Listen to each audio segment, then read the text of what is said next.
Hi, Andy XL back with another NFXL podcast, and the 2026 NFL draft is now in the rearview mirrors. So, um, what I thought I'd look at here is who, because straight after this draft, I think a lot of people will be organising their own fantasy drafts. So, I'm going to have a look at some fantasy winners in this piece. So, whilst in the cauldron of reality that is the NFL, teams have been busy picking the players to strengthen their rosters. Many will look at this crop of incoming talent through the prism of their own fantasy team's needs. So, as I say, in this piece, I will look at the players who have landed in the best spots to provide them with the opportunity for success in year one that could help those fantasy owners in their upcoming drafts. So, who are the quarterbacks, running backs, wide receivers, and tight ends that fantasy owners should be looking at as a result of the 2026 NFL draft?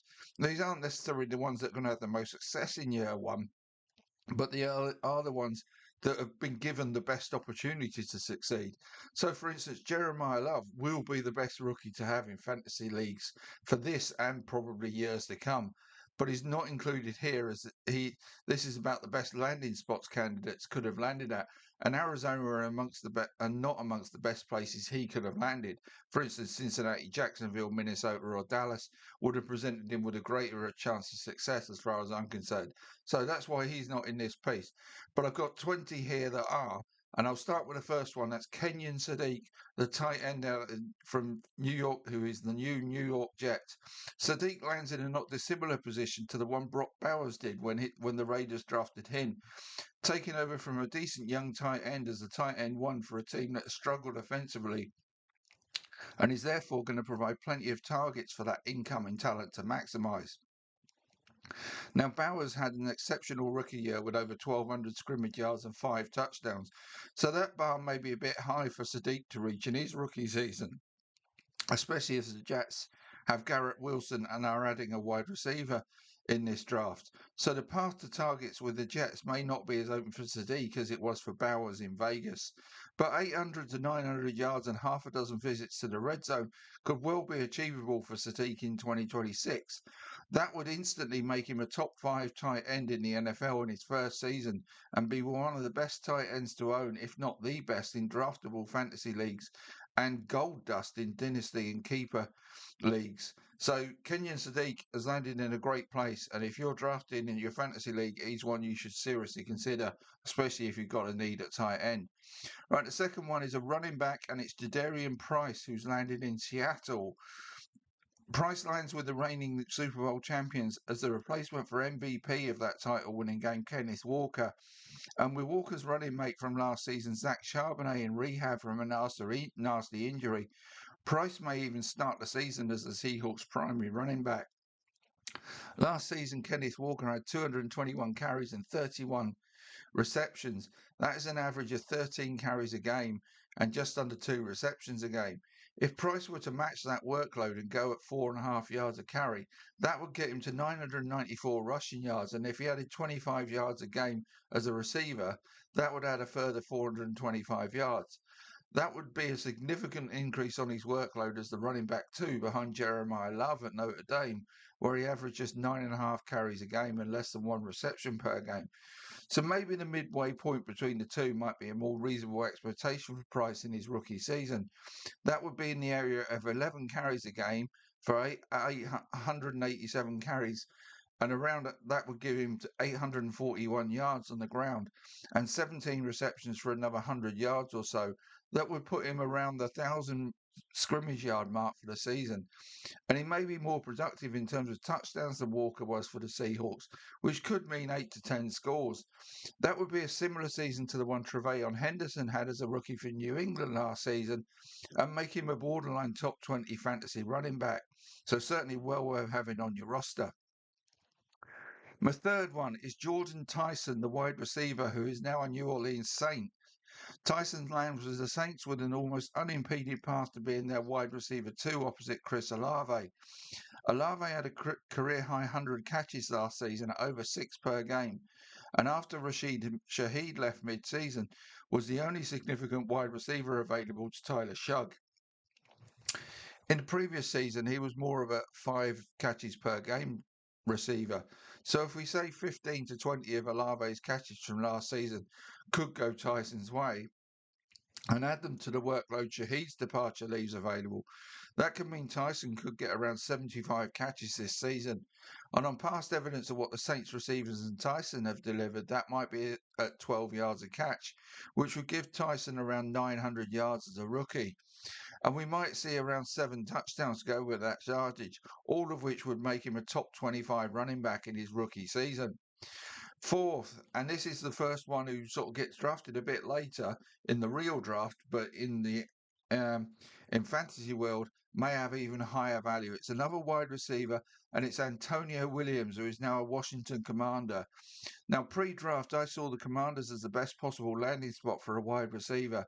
As such, Williams is the lucky guy who gets to be on the best end on the end of passes from Jaden Daniels, who will be operating behind a good O line. Behind veteran Terry McLaurin, the Commanders had little production from their current wide receiver group now that Deebo Samuel is not on their books.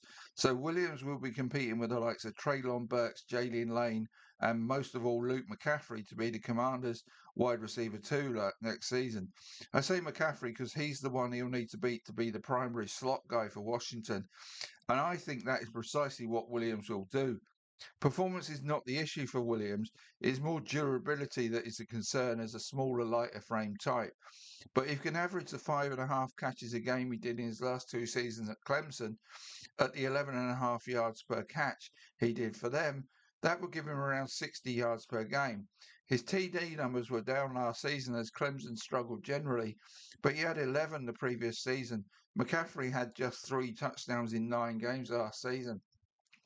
So 5 to 6 could well be achievable for Williams if he takes that role from Luke McCaffrey, all of which would make him a 1,000-yard receiver from around 85 catches with a few touchdowns for good measure.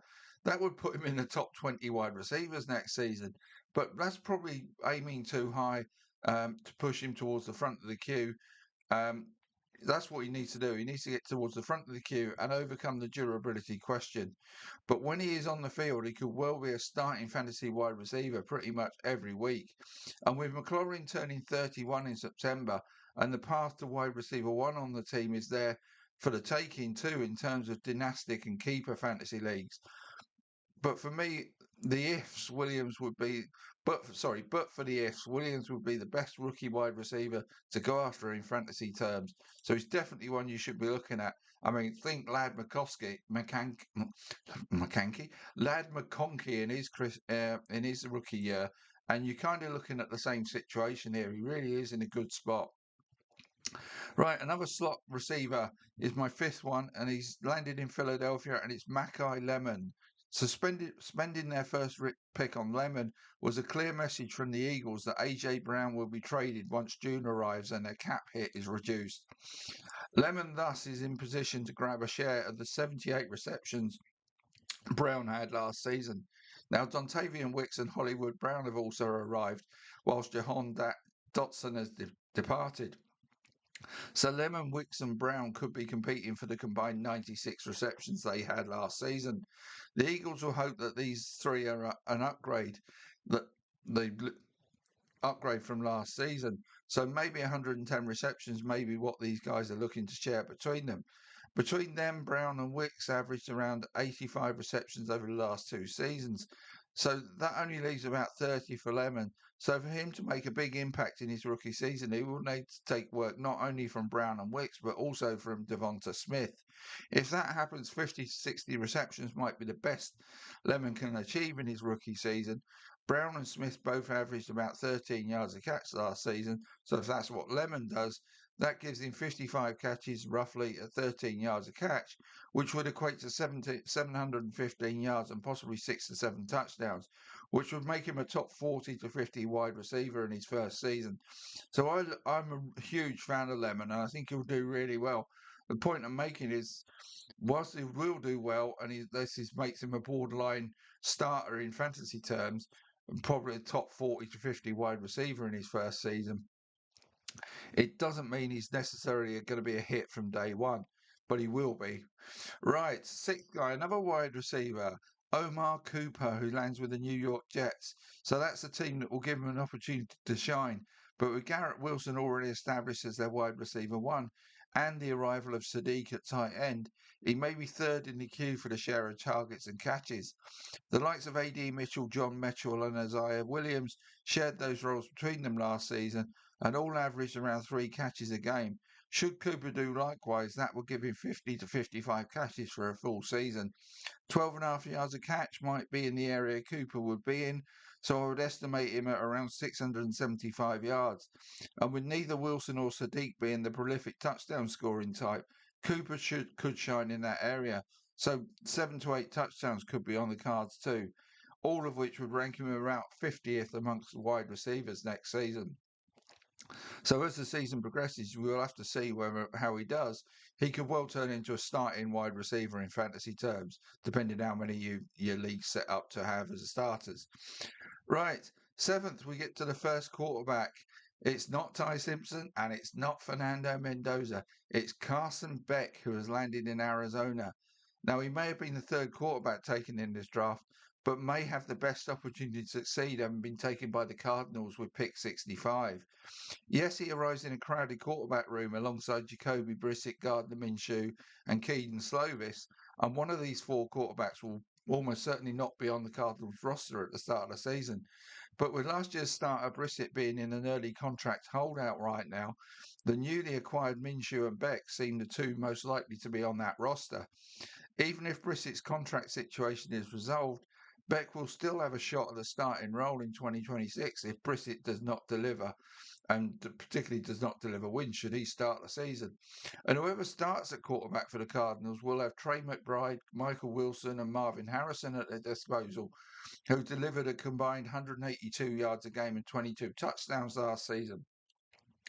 Add that for the aforementioned Jeremiah Love as an additional receiving threat out the backfield, and this is a pretty good gig for a starting quarterback to get.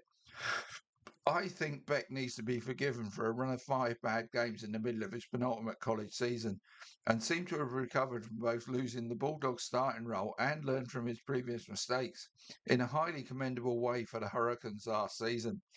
If he does find his way to the starting job in Arizona, he could be a strong starting option as a fantasy quarterback. He also has some rushing abilities too, which is always useful in fantasy terms. So we'll move on to the eighth guy. It's Fernando Mendoza, the second quarterback, but the first one taken and the first player taken overall. Yes, we all knew the Raiders were going to add Mendoza with the first pick, but what we do not know is how soon he will take over the starting role from veteran Kirk Cousins. Whilst the Raiders quarterback will play behind an upgraded line from last season, little has been done to add receiving weaponry for them to work with.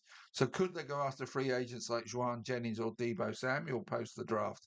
Might happen, but as it stands, the combined factors of how much time Mendoza will get as a rookie and outside of Brock Bowers and to a lesser extent Trey Tucker, the limited receiving options available to the Raiders, the Raiders quarterbacks, that has to make Mendoza a no-go as a fantasy single-year quarterback and maybe a low-end starter longer term until the Raiders add some weapons for him to work with. So unless a significant free agent is added, or there is a hope that either Jack Bech or Dante Thornton takes a big step up in year two, Mendoza is a low-value fantasy quarterback right now for me. So don't get giddy about Mendoza, is what I'm saying. It may work out well, but I'm not sure he's a great choice in fantasy drafts. Ninth is the second tight end, and it's the second tight end taken in this draft, Eli Stowers, who's now a Philadelphia Eagle. As a hybrid between a tight end and a wide receiver, Stowers is going to be an interesting one to watch in 2026. With Dallas Goedert becoming more and more reliant on his touchdown production as a fantasy tight end, Stowers offers a younger complement to him who can provide the yardage that seems to be dipping from the now 30-plus Goedert. And the increasingly likely departure of A.J. Brown may open up opportunities for the wide receiver side of Stowers' portfolio. Combined, that may offer Stowers enough opportunities to put together a 500 to 600 yard rookie season from 35 to 40 receptions and 3 to 4 touchdowns. That could make him a borderline starting option at tight end next season, with potential to become more than that from year two onwards. So, excuse me. 10th is another running back, Nick Singleton from Tennessee, who's now a Tennessee Titan. Many thought the Titans may have taken Jeremiah Love with the third pick of this draft. They decided not to, but that did indicate the Titans were in need at running back. Taking Love would have been a sign Tony Pollard's tenure as the starting running back for Tennessee was coming to an end. Taking Singleton in the fifth round does not offer the same level of threat to Pollard's running back one role. But with Tyjae Spears and Michael Carter both not developing into significant running back two types to share the load with Pollard, that opportunity is there for Singleton if he can take it. With Pollard having been a consistent 12 to 1300 scrimmage yards producer for the last 4 seasons, that may well continue for next season. But he is entering his 8th season in the league and is now 29, so it's possible he will start to decline production wise and need more support, which is where Singleton could come in. Pollard has averaged over 200 carries a season for 3 years now. That's a heavy workload, and if somebody could take 50 of those carries off him next season, that would give the Titans a better balance out of the backfield. Now, if Singleton could get those 50 carries and also add the majority of Tyjae Spears carries from last season, that might get him 100 carries as a rookie, a workload he was used to having and more at Penn State. That might garner him 450 to 500 yards and maybe half a dozen touchdowns. And now he needs to fully recover from a foot injury to get back to his top form. Some patience may be required here, but any injury to Pollard would open up running back one chances too. So for me, Singleton is a potential top 40 running back as a rookie with upside worth taking a long-term view about. We go running back again with my 11th pick. It's Adam Randall, who's in Baltimore. And Justice Hill has never locked down the running back two role in Baltimore. And with Keaton Mitchell no longer on the Ravens roster, Randall could make the most of taking that spot here. Derrick Henry may well log another 300 carries for the Ravens this season, but nobody defies age forever. And Henry is now 32 and will be 33 by the end of next season. And with Lamar Jackson's ground numbers dipping markedly due to injury last season, that may be a trend we see continue as he approaches 30. So there's a clear role for a running back two to thrive. Randall is a converted wide receiver, but plays like a really powerful running back with ball in hand. That dual capacity as runner and receiver and the possible opportunities the Ravens may present him could make him one of those day three running backs that really makes an impact as a rookie. Keaton Mitchell averaged 30 yards a game for the Ravens last season, and Randall could well do the same next term. And as with Singleton in Tennessee, any injury to the dominant running back on that team could open up massive upside for Randall. 12th is Denzel Boston, a wide receiver out of Cleveland, who's now in Cleveland, sorry, I should say. Boston is an early draft addition at wide receiver by the Browns, and as I say, is a polar opposite to the other one they took early in this draft. He's going to be a third down red zone weapon on the outside. As such, his main competition on the Browns roster may be Cedric Tillman, who has failed to record 30 catches in any of his 3 seasons with the Browns and has just 5 touchdowns in that time. The Browns will hope Boston can significantly improve on those numbers.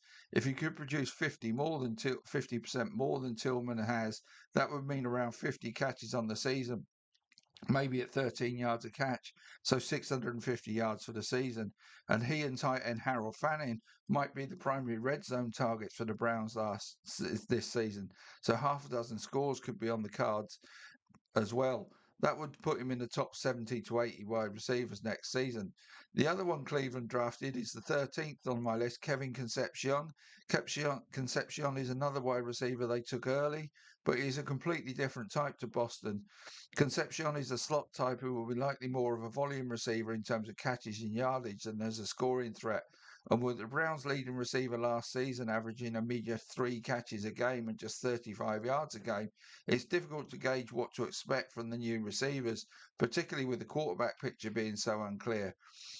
Kevin Concepcion may be more competing with the top receiver Jerry Jeudy plus depth guys Malachi Curley and Tylan Wallace than the likes of Cedric Tillman and Isaiah Bond, who will be the deep threat for the Browns.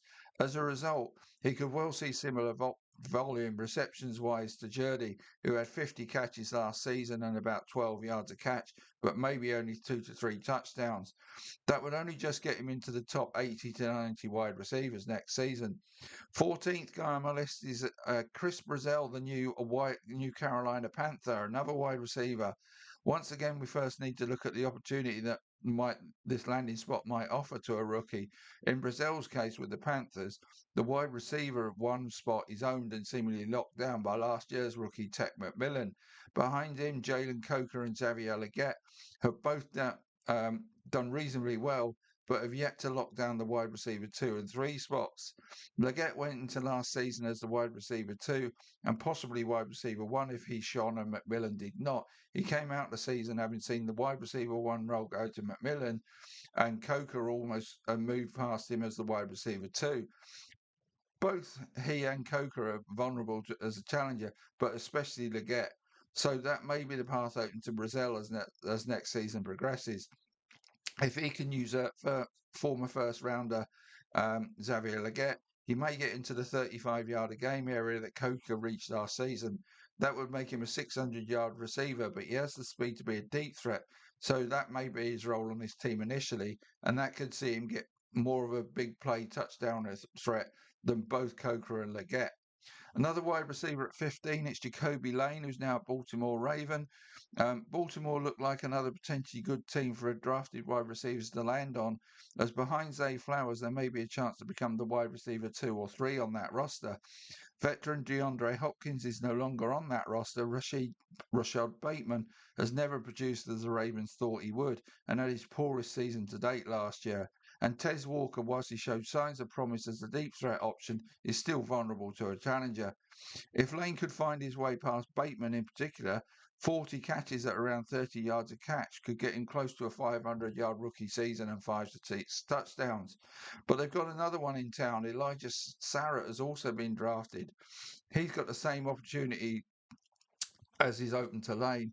So preseason is going to be huge for both those rookies, Bateman and Tez Walker, in terms of who emerges as the wide receivers 2 and 3 on this team that could reap the benefits for fantasy owners. But even if they do, I would not expect them to be regularly starting fantasy options next season, but maybe spot starts. 17, 18, and 19 are all Miami Dolphins. Despite the addition of Jalen Tolbert and Tutu Atwell via free agency, the competition to wide receiver 1 and 2 roles with the Dolphins is wide open, and they drafted 2 wide receivers in round 3 and 1 in round 5, who may all have a shot at these roles. Douglas was the first drafted, so he may be seen as the first of the 3 going into the preseason practices. Bell came into the draft as the most talented of the 3, whilst Coleman is not without a chance of beating at least one of these to a possible starting role. With Atwell and Tolbert both being reasonable receivers, but possibly neither being more than wide receiver 3 types, can one of these 2 or 3 grab those wide receiver 1 and 2 roles? The Dolphins had 3,000 yards in the passing game and 23 touchdowns last season, and that was with Jalen Waddle in town and a little bit of Tyreek Hill as well. Now they're in major rebuild mode, but their wide receivers combined for just 1,863 yards and 11 touchdowns last season. So whoever emerges as their wide receiver 1 and 2 may share out 1,000 of these yards and 6 of the touchdowns. But given the lack of clarity around which of 5 contenders get those roles, all of these are risky options in fantasy drafts right now. Bell has the most upside, but coming off a nasty ACL injury, it may take him time to get back to top form as a potential outside deep threat option and more. Douglas is actually a pretty similar type to Bell, so that may be a flat-out head-to-head contest for that role in the Dolphins' offense. Coleman is a slot guy, so incumbent Malik Washington is the one he needs to get past to earn his share of targets. Right now, I would guess that those 6 mentioned called all end up with a pretty even share of the 1,800 yards and 10 to 12 touchdowns available to this wide receiver core. So none of them offer immediate fantasy value until one or more of them emerge from that pack as core leaders. Final one is Zachariah Branch, the 20th, another wide receiver, Atlanta. Now, Drake London and Titan Carl Pitts will remain at the top 2 receivers for the Falcons next season, but with Jahan Dotson and slot guy Olamide Zaccheaus as the next best options, Branch, who is another slot type, may battle Zaccheaus to be the one who needs to take work from. Branch is a bit of a gadget type receiver, small, light frame, but very speedy. Getting the ball in his hands in space will be the challenge for the Falcons' offensive schemers. Screens, end arounds, and other ways of getting him the ball out of the backfield will be the best way to utilise Branch's skill set. It may take time for both he and the Falcons to find ways to integrate him into their scheme and also for Branch to earn playing time. So 500 yards may be the best he can deliver as a rookie, but he is unlikely to be a big touchdown threat. So then with 20, that's it. I've got through them all just about in 20 minutes, 25 minutes, and that will be me signing off until my next piece. See you soon.